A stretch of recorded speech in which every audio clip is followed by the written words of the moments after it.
Comme chaque semaine, je vous emmène découvrir les artisans qui font battre le cœur de l'Hexagone et les lieux qui font son prestige. Aujourd'hui, dans version française, c'est durant la seconde moitié du 19e siècle que le philosophe Auguste Comte occupa cette demeure parisienne. Devenue musée, elle nous a livré ses secrets.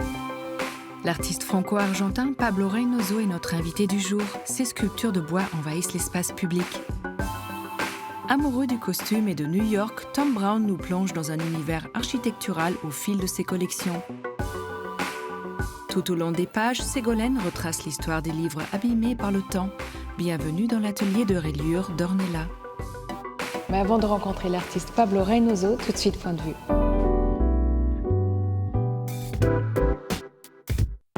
Si les voies de l'art contemporain sont souvent impénétrables, celles de la Britannique Tracey Emin ne sont pas beaucoup plus claires.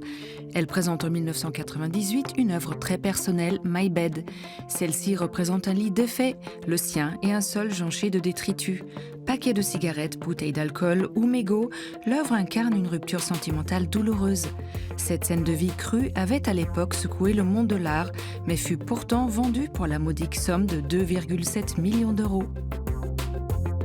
Le ciel, ses étoiles, ses couleurs changeantes, ses éclairs puissants et ses nuits profondes ont de tout temps inspiré et questionné les hommes. Cet ouvrage explore les confins de l'univers et les mystères de l'espace, des Grecs aux Aztèques en passant par les peuples chinois ou encore Einstein. À travers un voyage au cœur des civilisations, des mythes, des croyances et théories scientifiques, il brosse une magnifique chronique de l'imaginaire et de la découverte du cosmos. De quoi avoir des étoiles plein les yeux. Inspirée du Bauhaus, la chaise Bolt fait référence au caractère typographique gras des ordinateurs. Ici, rien d'italique, mais que du suisse. Ce design helvétique s'est imposé comme un véritable classique du design, copié depuis par de nombreuses enseignes. Elle se compose d'un tube d'acier enrobé de mousse et recouvert d'une sorte de chaussette amovible. Derrière ses aspects ludiques et presque enfantins, elle exprime toute la malice du trio du studio Big Game, coup de maître dans le monde de l'assise.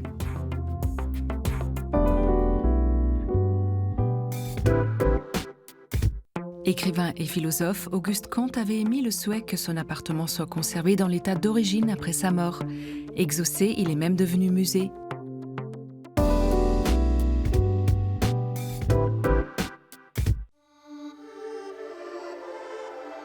Il y avait une vie assez réglée. Comte avait une vie presque d'ascète. Il se nourrissait peu, il pesait sa nourriture, il limitait ses loisirs à une sortie une fois par semaine au restaurant et parfois à l'opéra italien qu'il aimait fréquenter. Il aimait écouter Verdi, Rossini.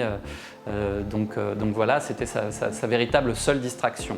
Auguste Comte, connu comme étant l'inventeur du positivisme en philosophie et le précurseur de la sociologie, arrive à Paris très jeune. Après avoir eu de nombreux logements dans la capitale, il s'installe dans cet appartement parisien du 6e arrondissement en 1841. Comte était un très grand amoureux de Paris. Alors, quand il a découvert la ville, il était émerveillé par tout ce qu'il y voyait, par l'émulation intellectuelle qu'il y avait, même s'il critiquait parfois le mode de vie des Parisiens qu'il trouvait un petit peu échevelé. Il disait qu'on trouvait la franchise du côté des provinciaux et l'exubérance et l'émulation intellectuelle du côté des Parisiens. Entre ses murs, il a écrit des heures durant, reçu ses disciples, donné des cours, si bien qu'avant de devenir aujourd'hui un musée, c'était d'abord un haut lieu de vie de la philosophie positive. En 1855, Comte avait écrit un testament dans lequel il souhaitait que ses disciples gardent l'appartement, gardent le saint domicile, comme il l'appelait, qui était vraiment rattaché au souvenir de Clotilde de Vaux, le grand amour de sa vie, mais aussi de son travail intellectuel. Rien n'a été modifié depuis la mort d'Auguste Comte dans l'appartement en 1857. Tout est gardé jusqu'à élever certains objets au rang de reliques. Alors vous avez ici un fauteuil assez abîmé, qui est celui sur lequel s'asseyait Clotilde de Vaux, le grand amour du philosophe. En effet, Comte avait décidé de garder ce fauteuil qu'il considérait comme un autel à sa bien-aimée, en l'état, qui devait être gardé par une housse. Mais bon, la housse a disparu, mais le fauteuil est resté.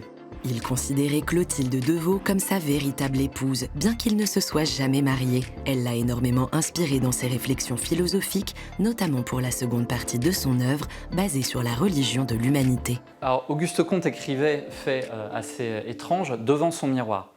Alors, lui disait qu'il voyait se refléter dans le miroir le portrait de ce qu'il appelait ses 3 anges gardiens, sa maman Rosalie Boyer, Clotilde Devaux et Sophie Bliot, sa domestique. Et donc il se disait inspiré par ces 3 anges, tel un artiste inspiré par ses muses. Donc ça, c'est une explication un petit peu irrationnelle, mais pourquoi pas. L'autre explication, c'était aussi pour un problème de concentration, c'est que ça obligeait à ne pas lever trop la tête, à ne pas être distrait par quelque chose qui apparaissait à la fenêtre. Donc voilà, plusieurs explications peuvent être avancées. La fin du cours de philosophie et du système de politique positive font partie des œuvres du philosophe achevées sur ce bureau. Mais Comte était remarqué par sa culture encyclopédique. Il lisait de tout, poésie, histoire, théâtre et philosophie bien sûr.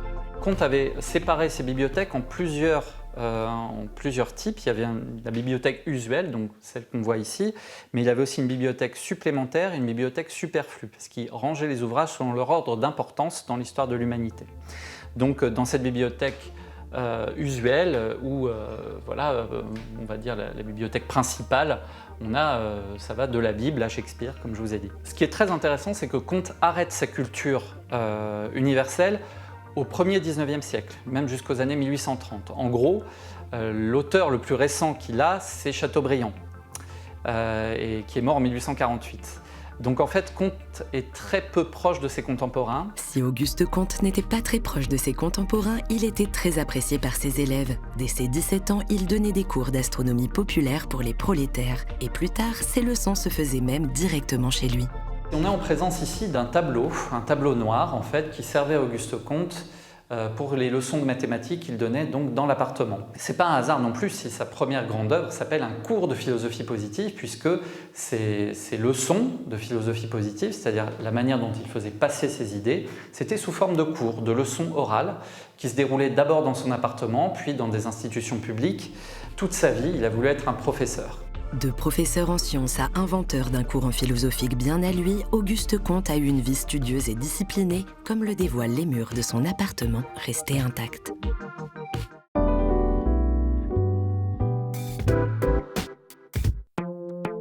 Des courbes enchanteresses aux accents tortueux se glissent dans le paysage artistique et public. C'est le monde de notre invité Pablo Reynoso.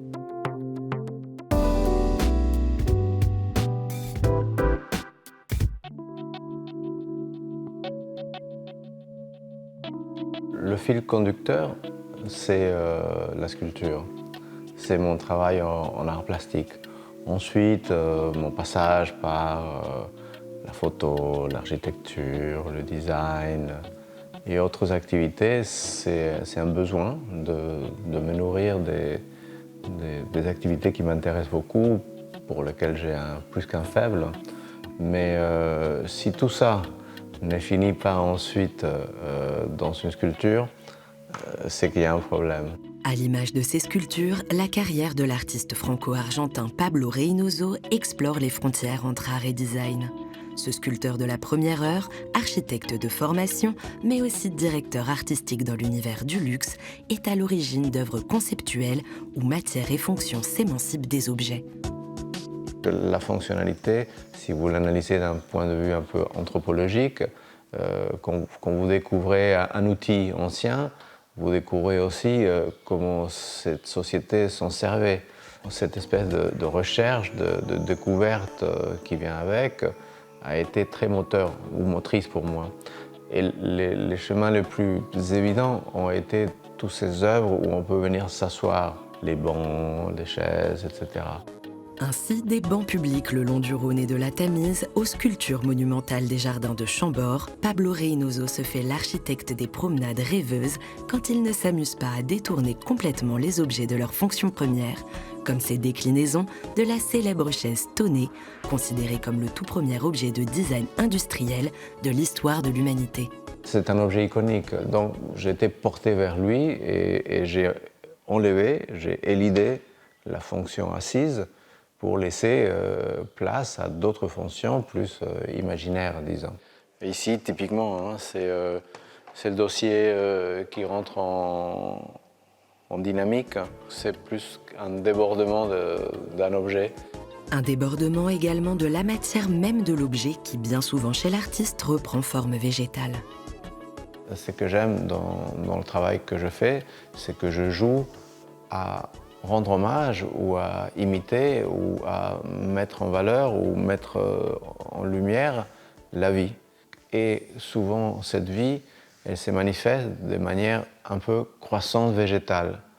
Pourquoi ? Parce que la matière, la première à partir de laquelle j'ai fait ce développement est le bois. Ici, c'est comme si c'était une liane, elle va descendre, elle remonte, donc j'essaye que les formes, elles soient vraiment inspirées de comment ça marche en vrai avec le monde végétal.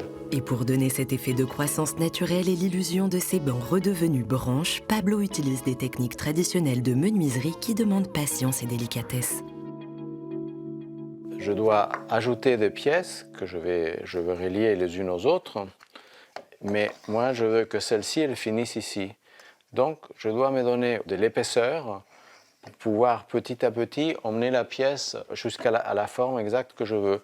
Ensuite, une fois que j'ai un peu dégrossi la pièce à la scie, ça sera à la râpe que la pièce va être sculptée. Et ça me permet de contrôler tout le temps mon rayon de courbe. Enfin, après, quand on voit, ça paraît tout naturel, et c'est tout sauf naturel. Un travail remarquable que le fils de Paolo, Rodrigo, associe à la direction artistique, photographie avec toujours la même admiration. Ce qui est intéressant avec le travail de mon père, c'est qu'il n'y a pas deux personnes qui peuvent faire ça. Il y a plein de gens qui copient, il y a plein de gens qui font des choses qui peuvent être un peu similaires, mais ils ne vont jamais réussir à la finesse, au raffinement des matériaux, ou à la finition qu'on obtient ici. Cette subtilité qui est ces frontières délicates entre des choses très très bien manufacturées et quelque chose qui est très spontané, végétal. Artiste sensible à la carrière protéiforme, Pablo Reynoso continue inlassablement d'interroger la matière, la fonction et le design à travers son amour des arts et de la sculpture.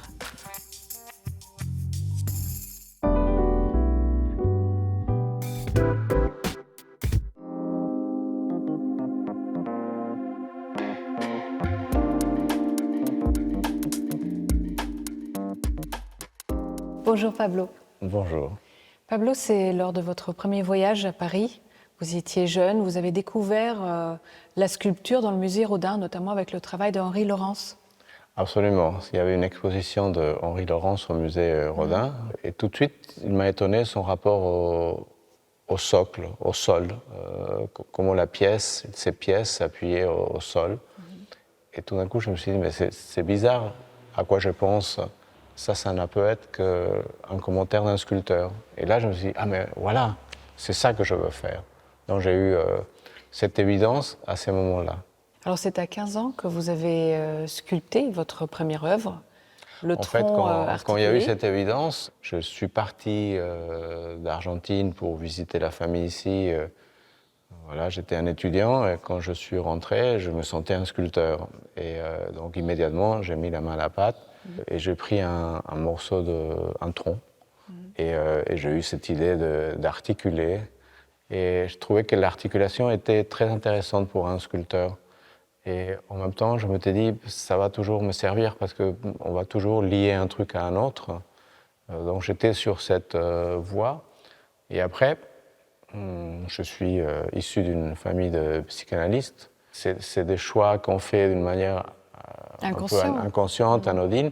Mais justement, le mot est bien placé parce que si c'est inconscient, ça veut dire que quelque chose va pouvoir se nouer tout le long. Alors ce que je trouve très intéressant, vous avez dit une fois, je suis un artiste qui a choisi le design comme matière. Oui. Il y a cette notion de fonction, cet amour aussi, quelque part, de l'assise.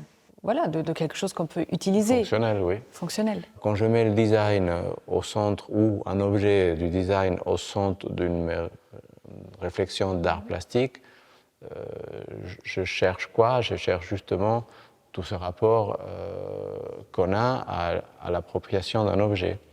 En architecture, c'est ça aussi, mais c'est aussi le rapport qu'on a par rapport à un espace. Si je suis dans un espace public, je sais que j'aurai affaire à beaucoup de gens, et alors il faut que j'avance comment ça va fonctionner dans cet espace public. Alors justement, les interactions, ils existent également selon où votre œuvre est placée. Est-ce qu'il est placé en extérieur? Est-ce qu'il est placé en intérieur? Vous avez énormément d'interactions avec le végétal. Oui.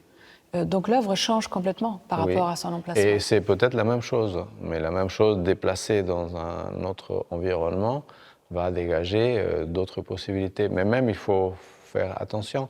Il y a des pièces qui sont un peu fragiles, qu'on ne peut pas les laisser dans la nature. J'avais gagné un concours, j'ai fait une série de sculptures qui se trouvent le long de la Saône à Lyon. Et la Saône a une particularité, c'est que pendant 2, 3, voire 4 mois de l'année, à fluctuations variables, la Saône sort de son lit et tous les quais sont immergés. Donc, dans le cahier des charges, il fallait pouvoir faire une œuvre qui puisse accepter, d'un point de vue de résistance et autres, à disparaître sous l'eau. Donc ça, c'était un moment génial parce que vous concevez quelque chose que vous savez qu'à un moment donné, on va voir que la moitié ou va complètement disparaître. Et après, quand la Saône s'en va, il faut que les services municipaux puissent nettoyer facilement. Donc, il y a toute cette interaction avec son milieu, avec comment elle est utilisée, comment elle est entretenue par la ville. La contrainte vous rend créative? Quand vous avez une carte blanche, vous êtes face à une force molle. Quand vous avez une difficulté, c'est là où ça devient intéressant parce que vous devez trouver des solutions. Merci beaucoup, Pablo. C'est moi.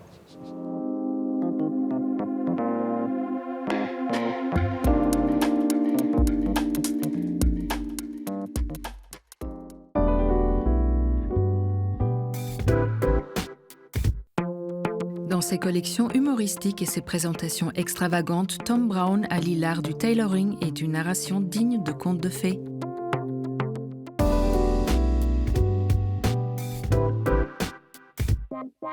Quand on parle du costume, on pense classique, sobre, discret, un uniforme plus ou moins passe-partout qui autorise a priori peu d'écart. Sous l'impulsion du créateur américain Tom Brown, il est pourtant devenu l'objet des plus folles expériences stylistiques.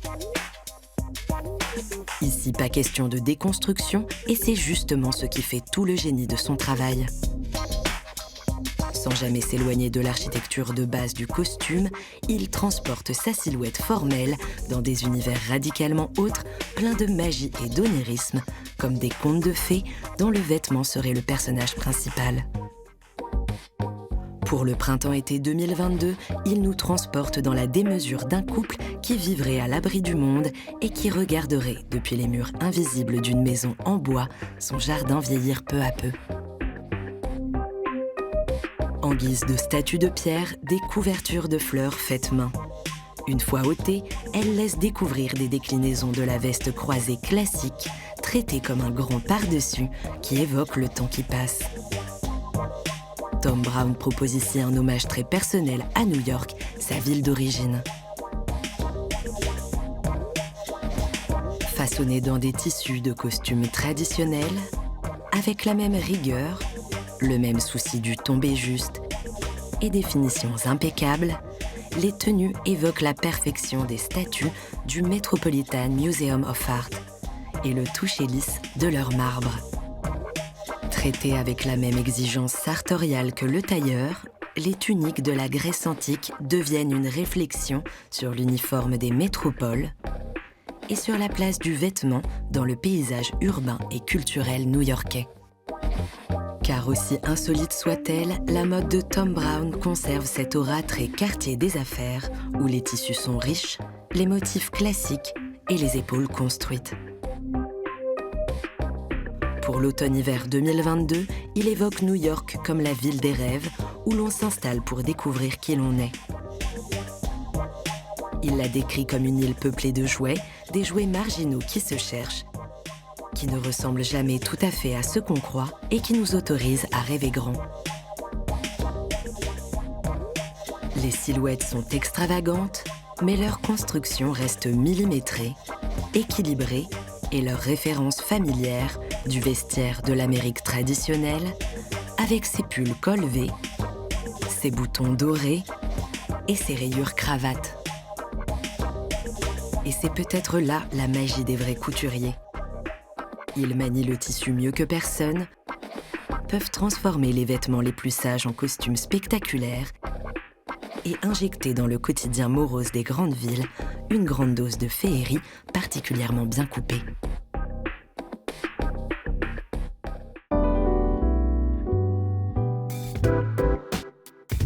De la reliure d'art à la restauration, il n'y a qu'un pas que Ségolène Dornella a franchi.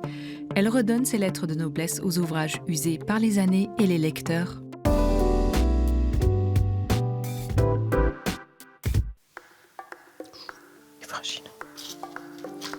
Il faut se mettre dans l'état d'esprit d'un artisan relieur du 17e. Moi, j'avoue, j'aime beaucoup, mais ouais, c'est des petits voyages dans le temps, quoi. C'est assez amusant.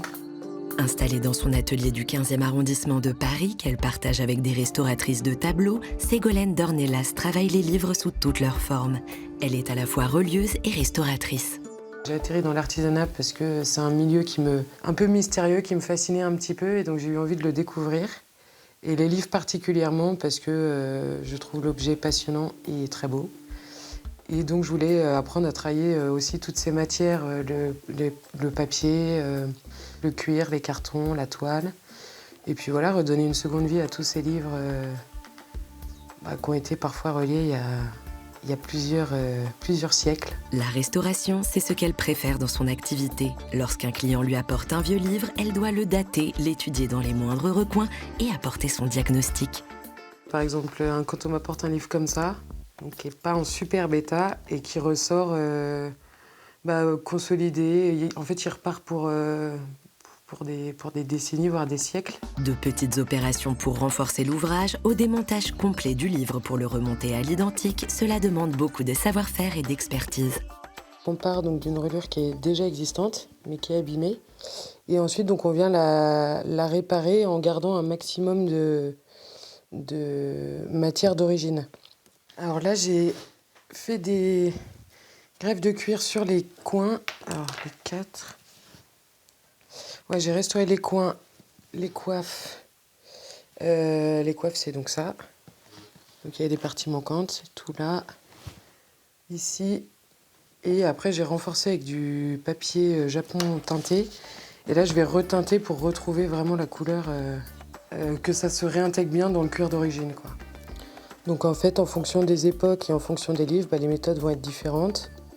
D'un livre à l'autre, même si c'est la même époque, le travail va se faire différemment parce que les cuirs ne vont pas réagir de la même manière, etc. Les problèmes ne seront jamais les mêmes.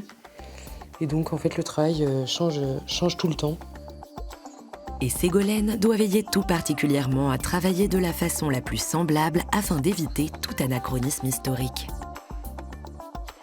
Dans la restauration du livre, ce que j'aime beaucoup, c'est que c'est un peu un travail un peu de l'ombre. C'est-à-dire qu'on va connaître le relieur, mais s'il a été restauré, on ne saura jamais qui l'a restauré, parce qu'évidemment, on ne signe jamais notre travail. Là, on sert juste un peu de manière anonyme le patrimoine, quoi, pour qu'il puisse être transmis aux générations d'après.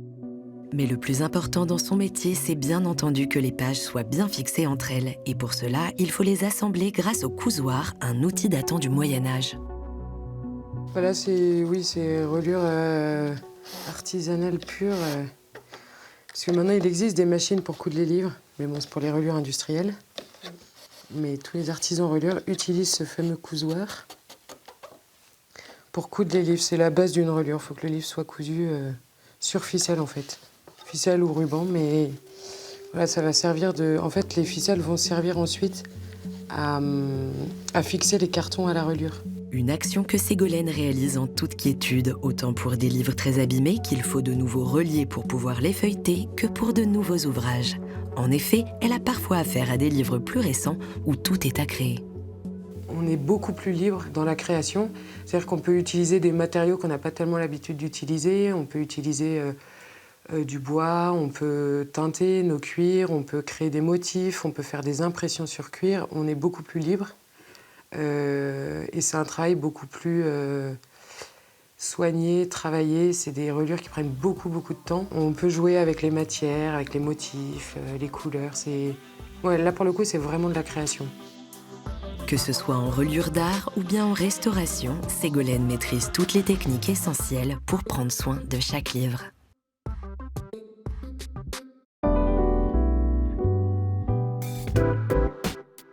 Version française est déjà terminée, mais on se retrouve très vite pour toujours plus de découvertes. Bye!